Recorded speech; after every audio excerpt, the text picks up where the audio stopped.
Assalamualaikum warahmatullahi wabarakatuh. Salam sejahtera buat kita semua. Shalom. Puji syukur kepada Tuhan yang Maha Esa, di mana kita masih diberikan kekuatan dan kesehatan. Semoga kita semua dalam lindungan Tuhan yang Maha Kuasa. Yang terhormat Ibu dosen Dr. Hernida Haji Kone, Sarjana Sosial Magister Manajemen, selaku dosen pengampu mata kuliah Manajemen Sekolah. Nama saya Kristiani, Stambuk 24 04 10 002, mahasiswi pasca sarjana Universitas Abdul Aziz Slamet Cido. Baik, terima kasih kesempatan yang diberikan.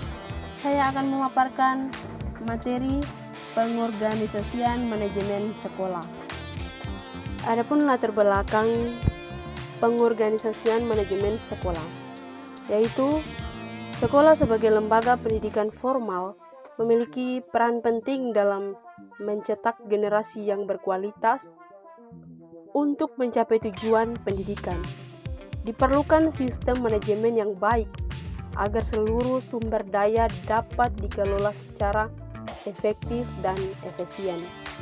Adapun fungsi dari pengorganisasian manajemen sekolah.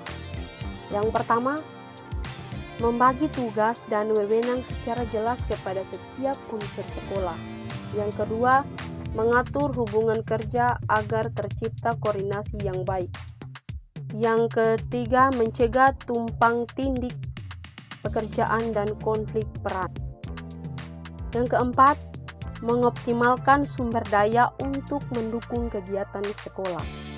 Dan yang kelima, mempermudah pencapaian visi dan misi pendidikan. Pertanyaannya, kemana sekolah kita ingin melangkah? Visi kita adalah menjadi lembaga pendidikan yang unggul dalam prestasi, berkarakter, dan berdaya saing global. Kita ingin mencetak siswa yang pintar, tetapi juga berakhlak dan mampu bersaing di tingkat dunia. Untuk mewujudkan visi besar tersebut, kita punya 5 misi utama. Dan untuk misinya, yang pertama, menyelenggarakan pembelajaran yang berkualitas. Yang kedua, membentuk peserta didik yang berakhlak mulia. Yang ketiga, mengembangkan potensi akademik dan non-akademik. Yang keempat, meningkatkan kompetensi guru dan tenaga kependidikan. Yang kelima, menjalin kerjasama dengan masyarakat dan dunia usaha.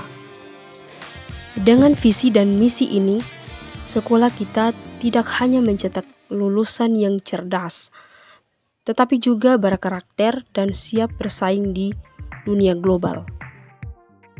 Struktur organisasi sekolah ini menggambarkan pembagian tugas dan tanggung jawab agar semua elemen sekolah bisa bekerja terarah dalam mencapai visi dan misi.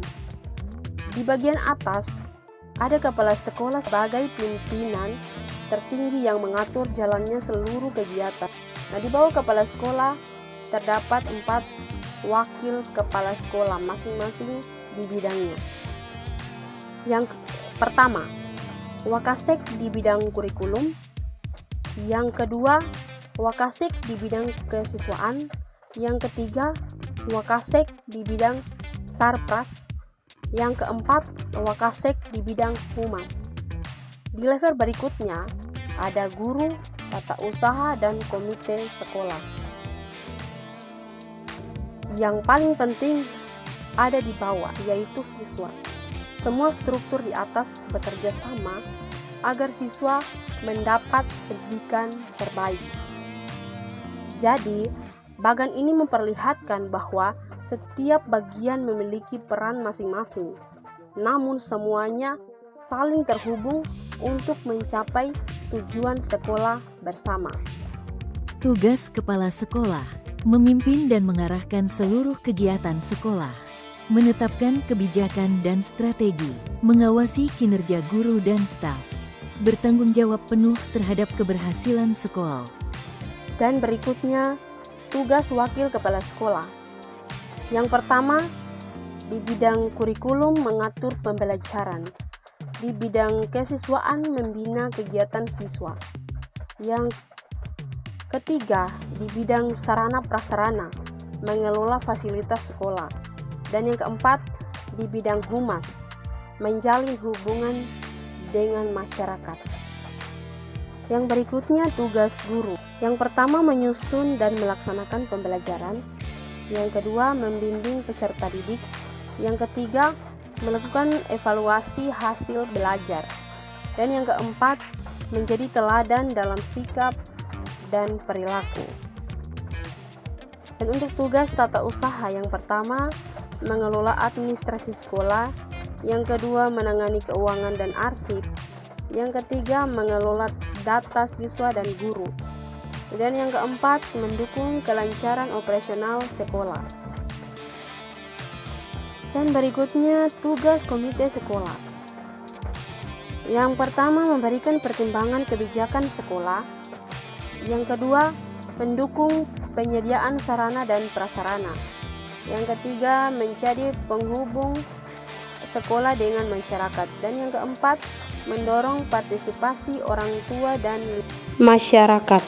Adapun tugas siswa, yang pertama mengikuti proses pembelajaran dengan disiplin. Yang kedua mengerjakan tugas dan latihan yang diberikan guru. Yang ketiga aktif bertanya dan berpartisipasi di dalam kelas. Dan yang keempat belajar mandiri di luar jam pelajaran. Yang kelima menjaga sikap, etika, serta tata tertib sekolah. Jadi untuk kesimpulan dari pengorganisasian manajemen sekolah, yaitu pengorganisasian manajemen sekolah adalah proses pembagian tugas, wewenang, dan tanggung jawab agar seluruh unsur sekolah bekerja terarah dengan struktur yang jelas. Sekolah dapat menghindari tumpang tindih pekerjaan, meningkatkan koordinasi, serta lebih mudah mewujudkan visi dan misi pendidikan. Itulah presentasi dari saya. Sekian dan terima kasih.